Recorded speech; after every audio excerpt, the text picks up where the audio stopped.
Hello students, આ લેક્ચરની અંદર આપણે જે લાસ્ટ થિયરી જે આ ચેપ્ટરની છે ડિસ્કસ કરશું. એની અંદર જે લાસ્ટ થિયરી આવે છે એનું નામ છે incongruent melting point system of sodium and potassium. હવે જો ઇનકોંગ્રુએટ વર્ડનો મિનિંગ શું થાય એ પણ આપણે આગળ સમજીશું, પણ એક વસ્તુ સમજી લઈએ. સોડિયમ પોટેશિયમ સિસ્ટમની વાત છે, બરોબર. સોડિયમ અને પોટેશિયમ લેવાનું છે સિસ્ટમની અંદર, અને એનો ફેઝ ડાયાગ્રામ પણ આપણે આગળ જોશું. Chemical compound formed by two component, બે કમ્પોનન્ટ છે એમાંથી એક નવો કમ્પોનન્ટ બને, બરોબર, ઓફ સોલિડ લિક્વિડ સિસ્ટમ. જો આમાં ગેસ સિસ્ટમ આવતી જ નથી, સોલિડ લિક્વિડ સિસ્ટમ જ છે. In which it is decompose before its melting point. હવે યાદ કરો, કોઈ નવો કમ્પાઉન્ડ, જો તમે કમ્પાઉન્ડ એક અને કમ્પાઉન્ડ બીજો, બરોબર, આને ભેગા કરો, નવો કમ્પાઉન્ડ મળે તમને, બરોબર. સપોઝ આપણે કમ્પાઉન્ડ એ અને કમ્પાઉન્ડ બી ભેગા કરીએ તો આપણે નવો કમ્પાઉન્ડ મળ્યો એ બી. હવે સમજો, આ જે એ બી કમ્પાઉન્ડ મળે એ કમ્પાઉન્ડનું મેલ્ટિંગ પોઈન્ટ દાખલા તરીકે 200 ડિગ્રી સેલ્સિયસ છે. કેટલું છે? 200 ડિગ્રી સેલ્સિયસ. હવે 200 ડિગ્રી સેલ્સિયસનું જે મેલ્ટિંગ પોઈન્ટ છે એ અહીંયા છે. આ 200 ડિગ્રીનું લેયર આ નીચે સ્ટાર્ટ થાય એટલે આ 0 થી આ 200 ડિગ્રી સેલ્સિયસ થયું ને.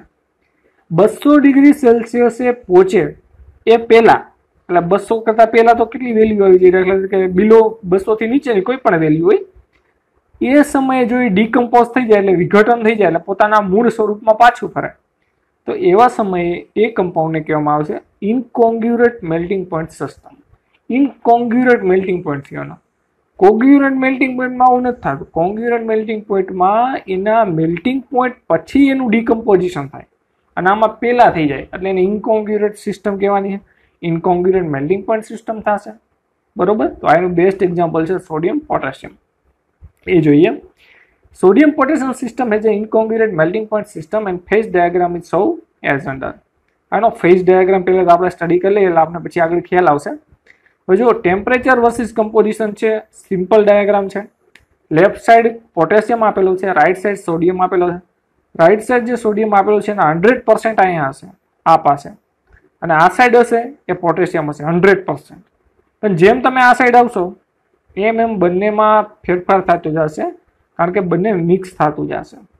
હવે જો નીચેમાં નીચે જે પોઈન્ટ આપેલો છે સી આપેલો છે, આ સી પોઈન્ટ પાસે તમે જોશો તો તમને પોટેશિયમ વધારે દેખાશે કારણ કે નજીક છે અહીંયા, અને એની સાથે Na2K હશે. હવે આ Na2K માં સોડિયમ નથી ખાલી, પણ સોડિયમે જે નવો કમ્પાઉન્ડ બનાવ્યો પોટેશિયમ સાથે છે Na2K, આવો સોલિડ કમ્પાઉન્ડ બનાવશે.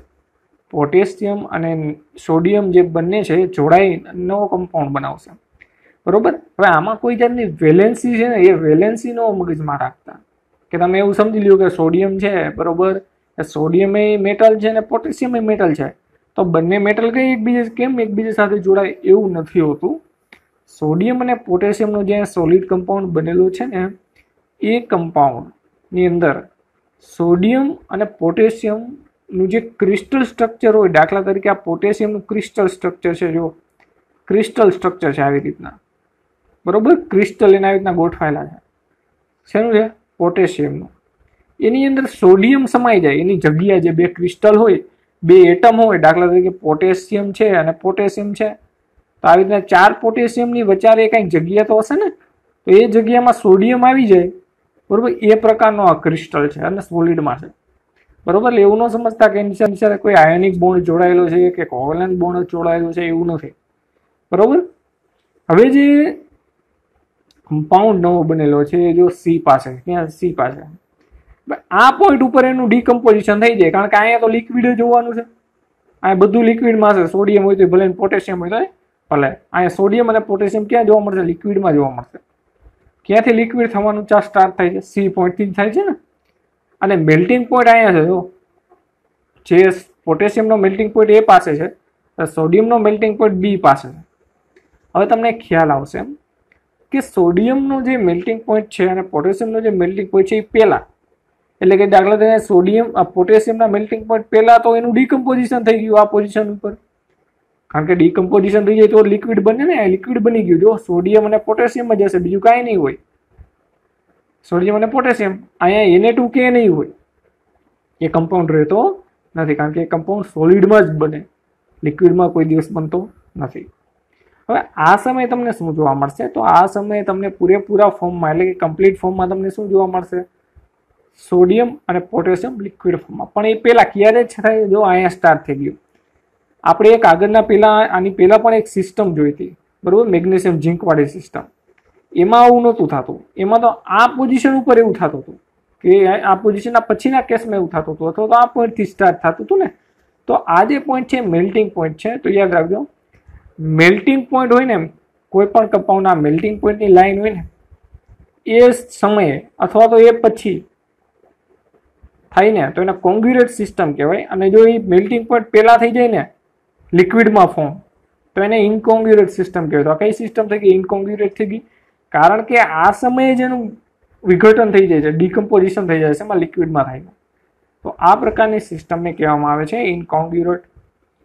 હવે તમે એ પણ સમજી શકો કે અહીંયા બધા જે ફોર્મ આપેલા છે, જો અહીંયા તમને લિક્વિડ જોવા મળશે, બરોબર. અહીંયા પણ લિક્વિડ જોવા મળશે, કારણ કે ઓલરેડી પોટેશિયમ છે, ત્યાં પછી સોડિયમ છે, લિક્વિડમાં કન્વર્ટ થવાનું સ્ટાર્ટ થઈ જાય છે. પછી આ સાઈડે શું જોવા મળશે તમને? જો સોડિયમ NaS અને Na2KS સોલિડમાં બે જ જોવા મળશે, બરોબર. આ સમયે સોડિયમ અને લિક્વિડ પોટેશિયમ જ હશે, બે જ હશે. અહીંયા તમે કમ્પાઉન્ડ નહીં હોય, Na2K તમને નહીં જોવા મળે. Na2K અહીંયા સુધી જ જોવા મળશે, બરોબર. આ 3 કેસમાં જ જોવા મળશે.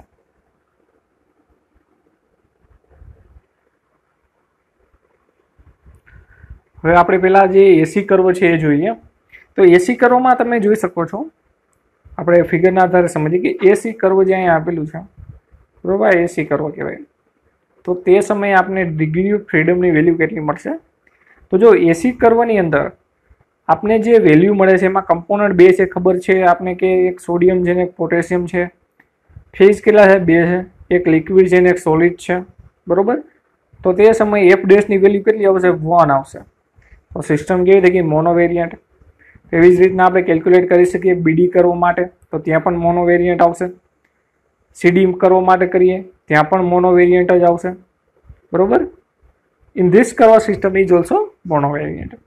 હવે આપણે જે પોઈન્ટ સી છે ત્યાં કરવાનું છે. પોઈન્ટ સી પાસે કેટલી વેલ્યુ આવશે? તો જો એટ પોઈન્ટ સી 3 પ્રકારના ફેઝ હશે. સોલિડ હશે, Na2K સોલિડ હશે, જો અલગ ફેઝ થઈ ગયા. Na2K સોલિડ ફેઝ એ અલગ છે અને K ફેઝ એ અલગ છે. લિક્વિડ એ પણ અલગ ફેઝ થઈ ગયા.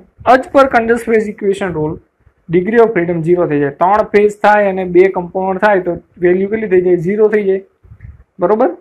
તો એ સમયે નોન વેરિયન્ટ સિસ્ટમ હશે, બરોબર. પોઈન્ટ સી વાળી જે સિસ્ટમ છે એ નોન વેરિયન્ટ હશે. અહીંયા તમને નોન વેરિયન્ટ મળશે, બરોબર. અહીંયા મોનો વેરિયન્ટ મળશે. હવે જે લાસ્ટ 2 જે પોઈન્ટ છે પણ ડિસ્કસ કરી લઈએ. પોઈન્ટ ડી અને પોઈન્ટ ડી ડેશ. તો પોઈન્ટ ડી માં શું હશે? At this point the D Na2K decompose 3 phase are equilibrium, therefore the system is point is D is non variant. તો સી જેવી રીતના નોન વેરિયન્ટ છે એવી રીતના ડી પણ આપણે નોન વેરિયન્ટ જોવા મળશે. Point D dash. At this point D dash, it may be congruent melting point, but compound decompose at point D in actual case, so it is not possible when the curve CD carry forward.